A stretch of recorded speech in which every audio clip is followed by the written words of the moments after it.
Hello friends, இன்றைக்கி தான் 40 days சேலஞ்சில் டே 1.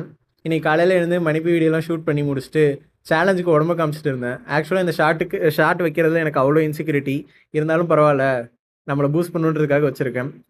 இதை முடிச்சுட்டு ஜிம்முக்கு கிளம்பியாச்சு. இன்றைக்கி ஜிம்மில் லெக்கு ப்ளஸ் லெக்கு கன்ஜுவேஷன், ஷோல்டர் கன்ஜுவேஷன், அப்புறம் ஆப்ஸ் கார்வேஷன் போட்டு முடிச்சாச்சு. வீட்டுக்கு வந்து எப்பயும் போல் ஆஃபீஸ் கிளம்பியாச்சு. இன்றைக்கி ஆஃபீஸ்க்கு சைக்கிளில் தான் போனேன்.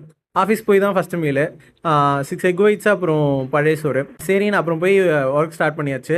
நடுவில் லைட்டாக பஸ்ட்டுதுன்னு கொஞ்சம் வேர்க்கடலை சாப்பிட்டேன். செகண்ட் மீல் வந்துட்டு 9 எக் ஒயிட்ஸு, அப்புறம் கொஞ்சம் பொரியல், அப்புறம் கொஞ்சம் கீரை சாதம். ஈவினிங் போல் நம்ம ஃப்ரெண்டு வந்து எனக்கு சாக்லேட் சாப்பிடணும் போல் இருக்குது, ஸ்டோருக்கு போகலான்னு கூப்பிட்டாங்க. தம்பி நானும் ஸ்டோருக்கு போயிட்டு எனக்கு கொஞ்சம் நட்ஸ் வாங்கிட்டு வந்தாச்சு.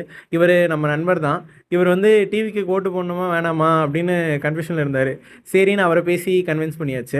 ஒரு 6:30 போல் மனைவி வீடியோ எடிட் பண்ண ஆரம்பிச்சுட்டு ஒரு 7:30 போல் அப்லோட் பண்ணியாச்சு. ஸோ இன்றைக்கி நைட்டு டின்னருக்கு 3 ஆம்லேட்டு, 2 சப்பாத்தி, கொஞ்சமாக பிரியாணி சாப்பிட்டு, அப்புறம் 1 ஸ்கூப் வேவும் கிரேட்டினும் தண்ணியில் மிக்ஸ் பண்ணி சாப்பிட்டேன். அப்புறம் வீடியோ எடிட் பண்ணி டைம் ஆனதில் பேட்மிண்டனுக்கு 10 நிமிஷம் லேட்டு. அப்புறம் போயிட்டு 10:20 வரைக்கும் கோச் சொல்கிறதெல்லாம் பண்ணிவிட்டு 10:30க்கு வீட்டுக்கு வந்தாச்சு. ஸோ வீட்டுக்கு வந்ததும் ஒரு மீன் எண்ணெயும் விட்டமின் டி டேப்லெட்டும் சாப்பிட்டு வீடியோ எடிட் பண்ணுறதோட இன்றைய நாள் முடிஞ்சிச்சு. கடினமாக இருங்க.